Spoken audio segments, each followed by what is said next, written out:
What is up, everybody? Welcome back to the latest episode of the Level Up Podcast. We have a power-packed powerhouse episode for you, and we're talking all about how to really get out of survival mode, how to maximize the hot market that we're in right now, and prepare for the next market. And we've got a phenomenal guest with us. We've got Greg Harrelson here, of course, as always, and we've got Lars Hedenborg here with us as well, which the sum total of that means I'm not going to talk a lot on this episode. So this is going to be very easy for me. I'm basically going to let you guys, I'm going to go have some coffee, and you guys can talk, and then I'll come back and we'll wrap up the show. So first of all, Greg Harrelson, what's up, man? Hey, man, and I'm glad to be here as always. Excited to dive deep with Lars and see what he's got going on. I think he's got a lot of great content and nuggets that he wants to share with us. So ready to go. Let's dig in. Cool.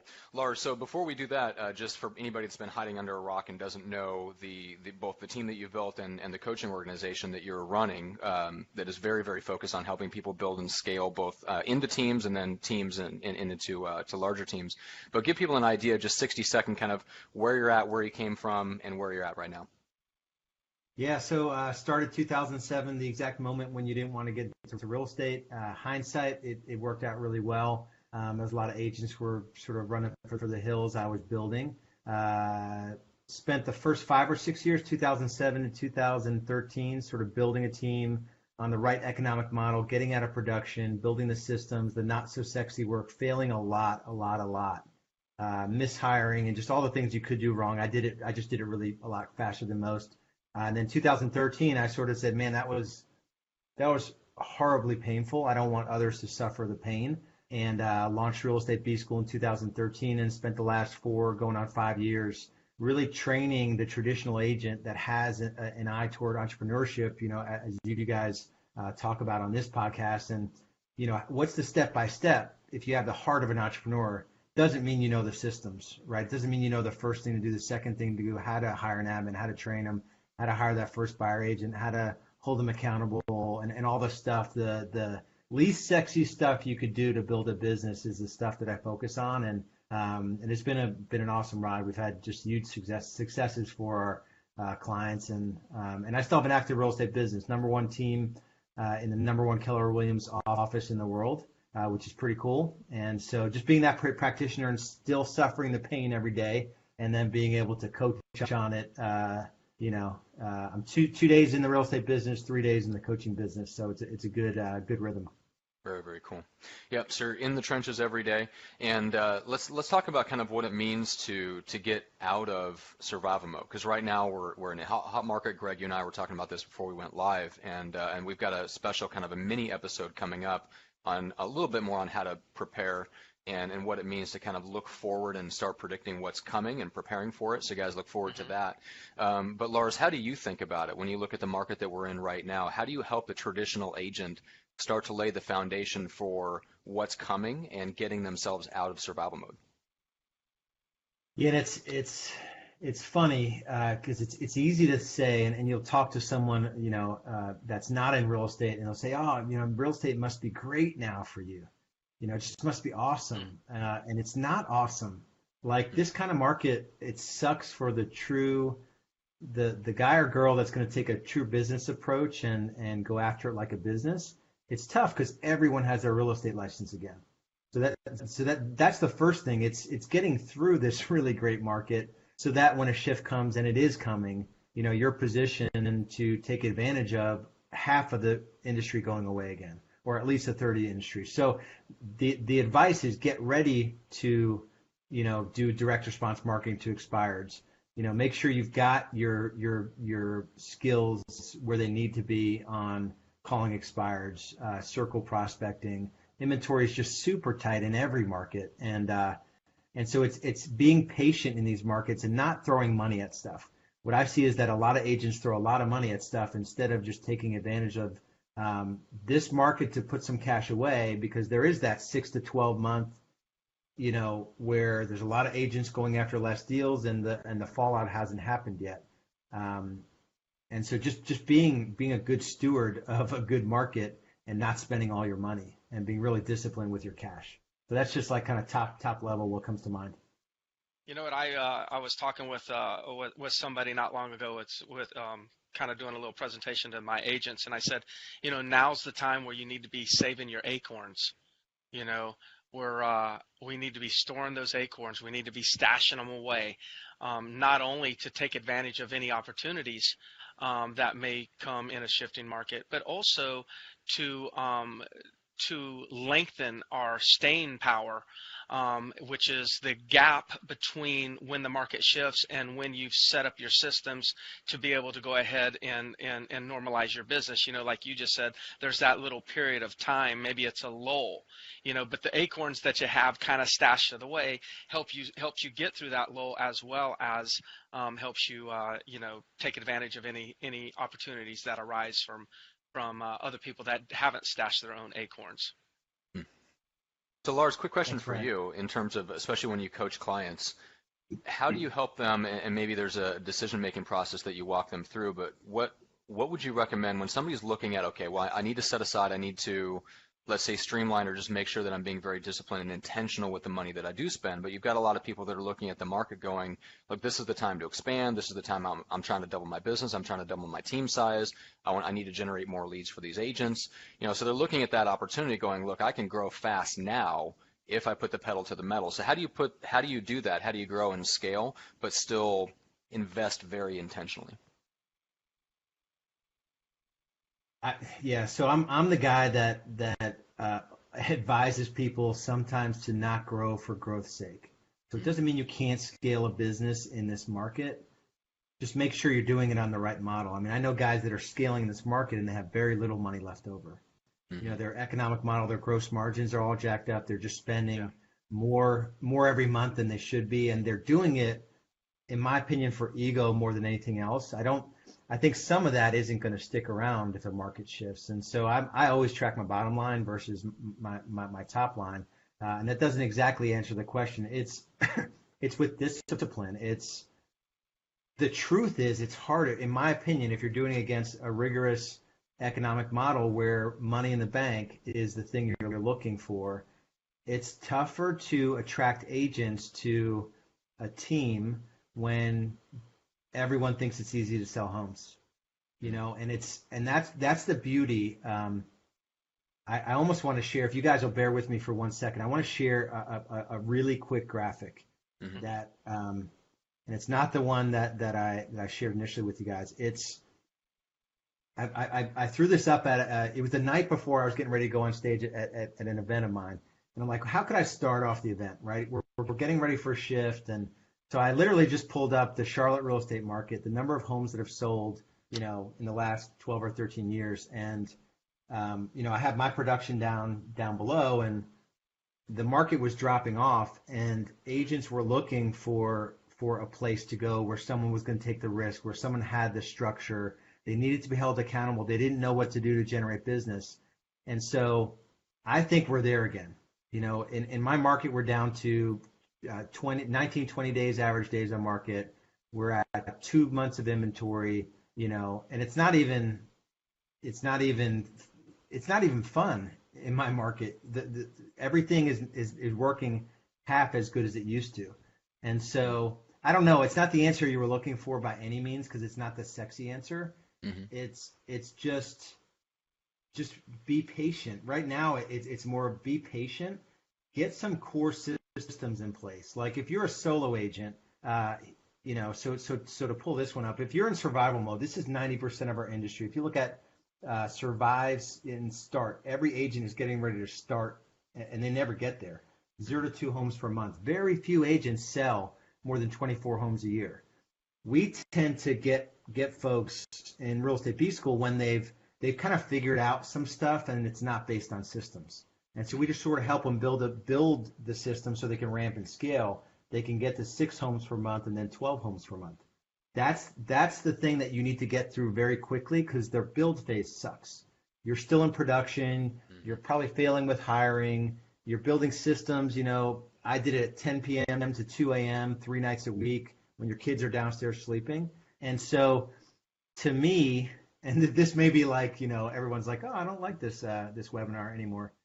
It's like, be patient. It's the guy that goes counter to what's going on that's successful. I've spent 5 years being really smart with my cash because I know there's going to be opportunity on the other side of this thing. If this extended back 30 years, it would just go, up and down the whole time. And so anyway, that's just my 2 cents on it. It's positioning yourself in a way where get that.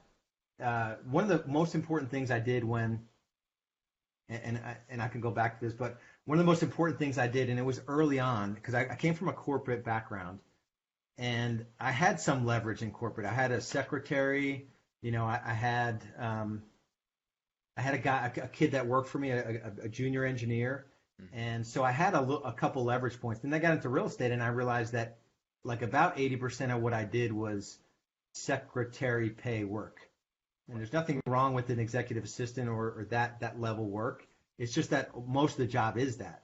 And it's positioning yourself, with a part-time assistant now that could scale to full-time, realize that buyers suck the life out of you and be ready to hire a buyer agent. The first two things we do at our undergrad level is make sure someone knows how to hire an assistant and make sure they know how to hire the buyer's agent and hold them accountable. So I don't know if that's helpful. That's the best answer that I can come up with right now.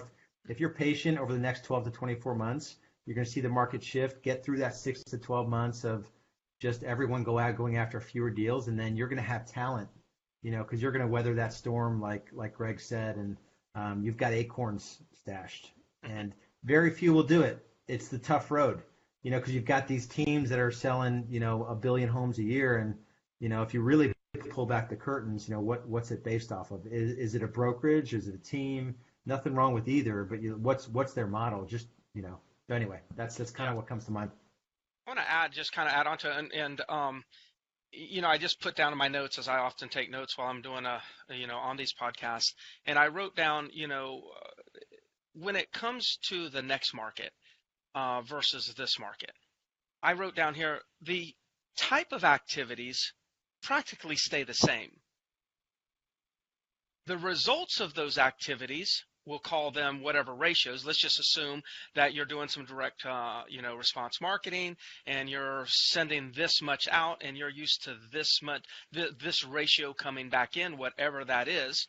Then the activity, you're not going to stop that activity, but the ratios may differ. And then, so it starts with the activities the same, the ratios are different, and when you notice the new ratios, then you adjust the activity, not change the activity, you adjust the activity to go ahead and make sure that your ratios can still can adjust to help you get to that desired goal. I love that graph of like the time where the market was there and you're actually trending up. And I'm fortunate to say I had a similar experience as you have.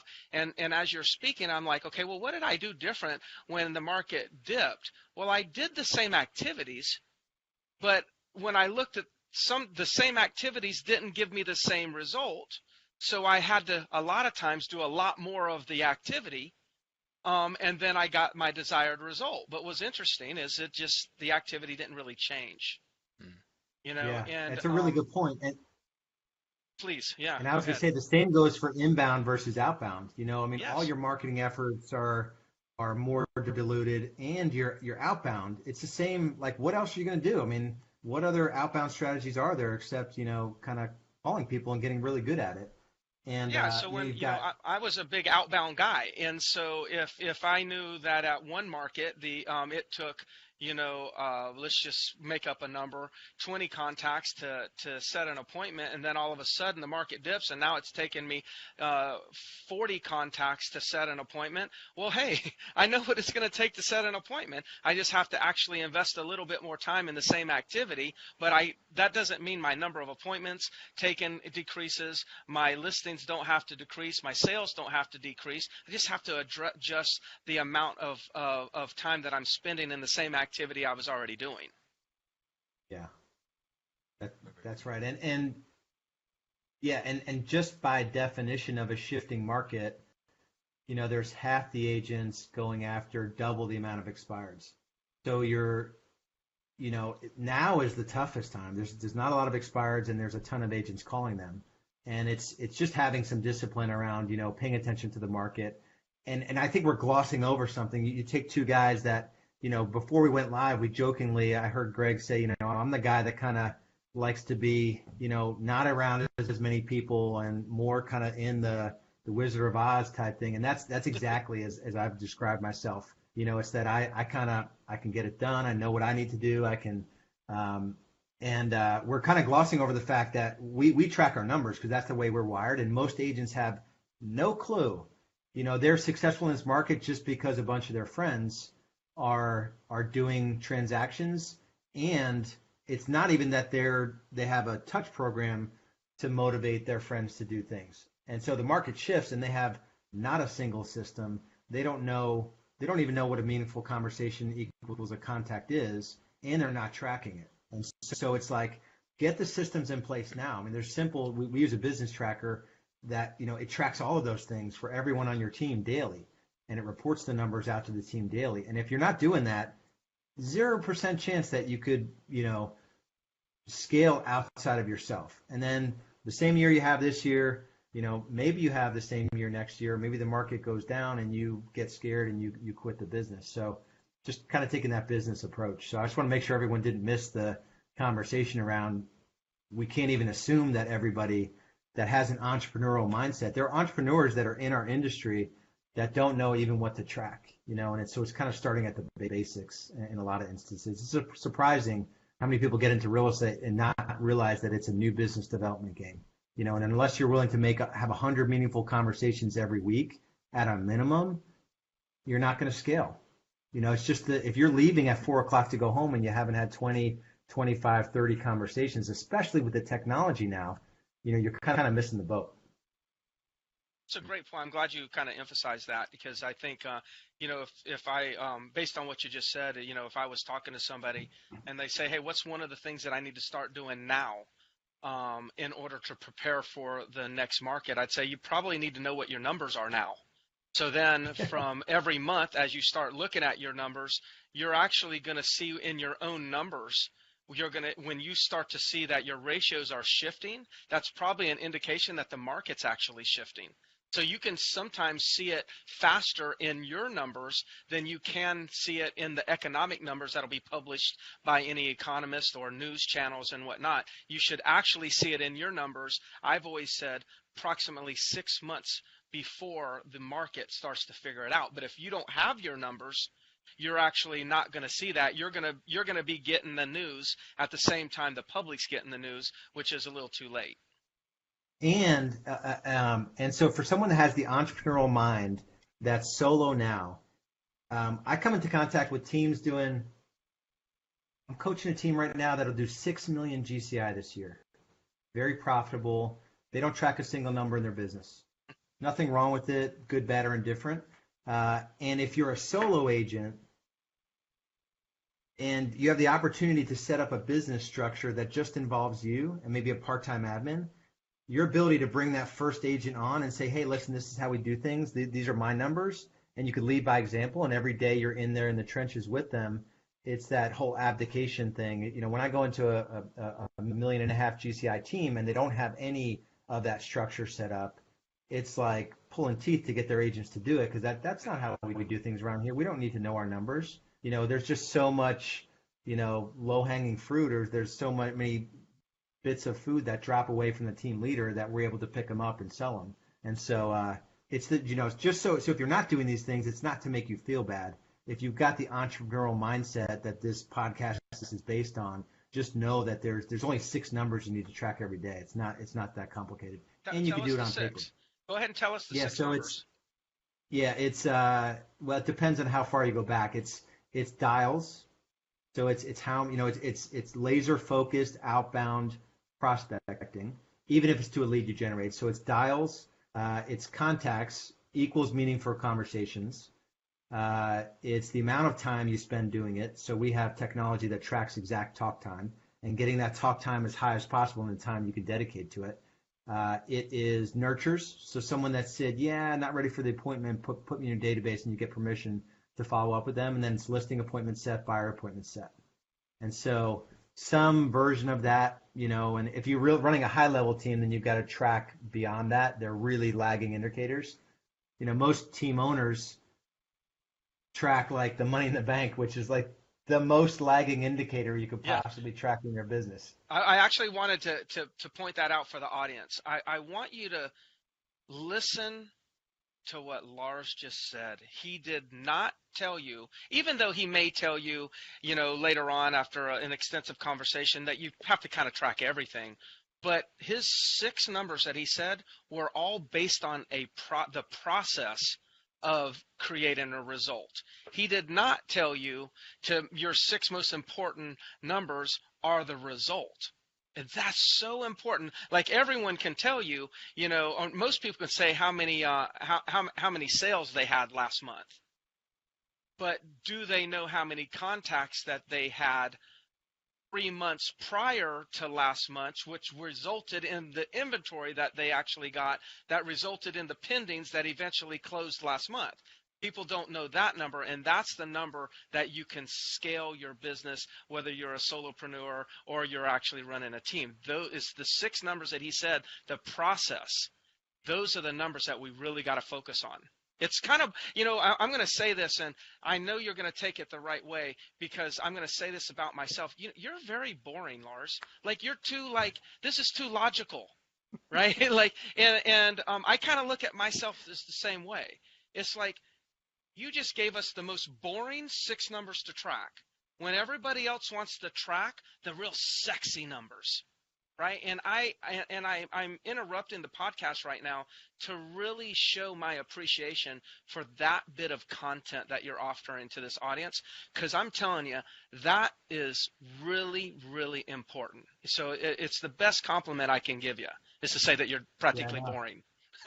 I appreciate it. We actually joke. So in an industry that wants rock concerts and French fries, we are Real Estate B School is like salad and enemas. Like we are the thing that you really don't want, but you need. Like you don't want it, but you need it, and it doesn't feel good. It doesn't taste good.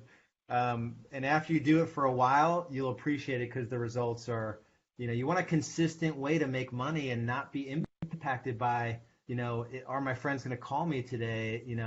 That's the entire business. And it is such a broken, and the reason I love real estate is because it's completely broken. So I don't necessarily want the whole industry to fix overnight, but it's so jacked up and broken. True. And there's an increasing segment, which is why I appreciate what you guys are doing here, is that there's an increasing segment of really smart guys and girls that are coming into real estate, and they have the business owner mindset. They've got to struggle through the production to make some cash to bridge from their last job into making a living. And if they just had the next step, if they just had the sequential sort of things to do to scale, they could be super successful. So I appreciate you guys taking this approach and bringing this to the forefront, that it's still an amazing industry because of these little mini monopolies with these MLSs. It's still an amazing industry to take advantage of, serve buyers and sellers at a higher level, and do it with margin where you don't have to go show every home or go out and, on every listing appointment, and there's still the margin to do it better than a traditional agent and not have to do all the production yourself. It's still a cool opportunity. That's cool. 100%. Matt, I want to change directions real quick, because I think that he threw out the term out first. I kind of piggybacked and used it, but I don't hear this talked about enough, and that is, can you tell us a little bit more, Lars, about direct response marketing? I've heard a lot about direct response marketing in plenty of other industries, but I really rarely hear it talked about in the real estate industry. So I'd love for you to just kind of educate the audience on that and give us your take on that. And start at kind of give us a little brief understanding of what is it. Yeah, so when I first got into the industry, I had this keen awareness, and I'm not wise in a lot of things, but this feels like a bit of wisdom for my first 2 or 3 years, is that I wasn't going to do, there was a lot of agents. I was new to the business. I wasn't going to go out and try to make a name for myself. I didn't worry about it. Image advertising wasn't a thing that I did. I got hooked up with Dane Kennedy really early on. And so it was just kind of reading, direct marketing for non-direct response business or offline businesses. I picked up his time management for entrepreneurs book, which was profound and life-changing. And so I kind of got in that world, and none of it's sexy. It's the ugliest ads you can run. There's always a clear offer. There's always a clear call to action. And that's basically direct response. What's the thing I can say? At the time, it was Craigslist. Craigslist at that time had clickable images. There's some cooler things. You could put hyperlinks into, at the time where the market's declining, what are the offers I can make that would appeal to, at that time, I committed just to working buyers. And it's backwards from the way people do it now. But probably for a couple of years, all I did was buyer lead gen. I got really good at a single script, got really good at the organizing and lead management, lead follow-up, the systems around that. And just getting someone to read a thing and to have a clear call to action and an offer that excites them to take action. And that's direct response. So it's not, it's a difference on a Facebook ad, putting a really glamorous photo of yourself and saying, hey, I'm a top agent, click here, versus, let me give you this free report that will show you how to make, $20,000 when you sell your home. And the fact that I'm behind it is almost secondary, versus everyone is just saying, hey, I'm the agent you want to use. And there's just too many of us to do that. So it's just having a clear thing that they want. And for me, it was part of it was scripting too. Back in that time, it was, would you be interested in builder closeouts, vacant homes, short sales, foreclosures? Would that be of interest to you when I'm on the phone with somebody? And they would always say yes. And they say, okay, well, when's a good time we can sit down? And then they have the objections, and there's only 3 objections, and you handle each 3 of them, and you get them to meet. They sign up, so there's just a process that you go through. And I committed to not doing image advertising. And even when I made the shift to radio and some mass media, it was a very specific, universal selling proposition, an offer that they couldn't resist, and a specific call to action, a website to go to for a free home equity audit, or something. We kind of make something sound sexier than it actually is. Mm-hmm. Backstage pass to the MLS, which is just, at the time there wasn't 12 Boomtown competitors, right? There was like Realty Generator, and Boomtown was the number 2. Now there's like 100 of them, so. Yeah, so hopefully that's helpful, and it still works. We outbound dial, and we also do inbound marketing to expired FSBOs and a farm. And I think last month we had 86 expireds call us with an average talk time of 4.6 minutes, which is really high with expireds. It's higher than our outbound talk time with expireds. And so, and that's just through a couple. One technology and a couple a letter sequence that we do that works really well, and it's going to work even better a year from now when there's triple the amount of expireds or double the amount of expireds. Yeah, it's cool. So, I've always thought, I wouldn't say most recently, I haven't had these thoughts, but, years ago when I always heard of direct market or direct response marketing, it was always mailers. And I think, and mailers is still important today. But I think sounds like what you're doing is you're also understanding how to utilize that technology or that strategy by leveraging technology, whether it be social media, but it also sounds like it's become a language of yours, where it's like there's the way that you speak and the offering that you may make in the actual conversation is almost drawing out that direct response. So that's just kind of things that I'm picking up on as you're talking. I found that very interesting. Yeah, so it's a good point. So it's every text message that we send out, every email that we send out, every mailer that we send out, every ad, we don't do it. If I were to take an ad out in the newspaper, it would be direct response. Our radio ads are direct response. Our conversations with prospects, once we get them on the phone, are direct response. So, yeah, so it is a different approach to business. And I think for anyone starting out, anyone in survival mode, the only way to get to that next level is to take your ego out of it and realize that they don't respect you. out of the gate, general consensus of real estate agents is that there's no respect. So as long as you can put that's the mindset going into a prospecting call. What can I say on this call to compel them to do business with me, or not even do business with me, just take the next step and allow me to send them stuff, or allow them, for me to come out to their home, or for them to come into the office for a buyer consult. So it's kind of chunking it down and getting to the next step. Yeah, I like it. And it's to your point, Greg, it's done in every industry. And in our industry, it seems like, oh man, that's like, we don't see that a lot. This has been done. I mean, the auto industry, car dealers send out a gazillion mailers every month, and they have individual phone tracking numbers on each area, on each unique offer. They're split testing, and that's just old school, been around forever, and it still works. There's a guy in my Christian men's group who does direct mail for car dealers, and he said, yeah, there's all these unique tracking codes for the same exact mailer, different tracking codes, slightly different offers, and they're always optimizing and split testing. So it's just taking old school things and everyone's focused on social media, and they're doing it the wrong way. There's no grab this free report. It's like, I'm the best, Yeah, everyone's, touting their track record. So it goes back to the activity necessarily doesn't change, because what you're talking about is a very old activity, but I bet you in different markets, the numbers, the ratios change, and then you make adjustments, but you don't abandon the activity. So I'm going to just throw it out there for the audience. What activity are you engaging in right now that you need to be tracking your numbers? Start tracking them and understand that the numbers tracking is probably going to be the solution to whatever the next challenge is in the industry. It really will be. Really good. All right, guys. Right. Well, let's finish up with this. Lars, what's the best way for people to reach out to you and learn about Real Estate B School?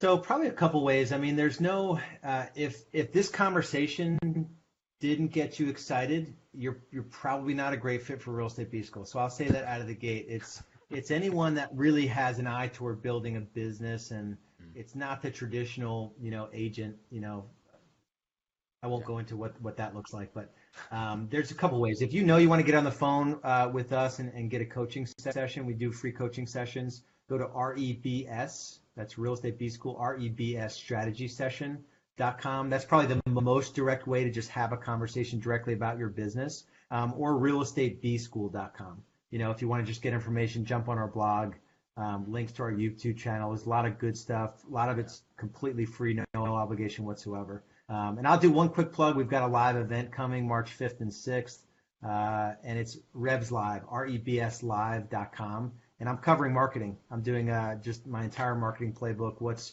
working, what's not working, what's still relevant, what's not, what the next 3 to 5 years needs to look like in your business to weather the storm. So it'll be a really cool event. Oh, that's awesome. Where's that at, Lars? Is that in Charlotte? San Diego. Yes, we do West Coast, nice. East Coast. We're doing San Diego. Yeah.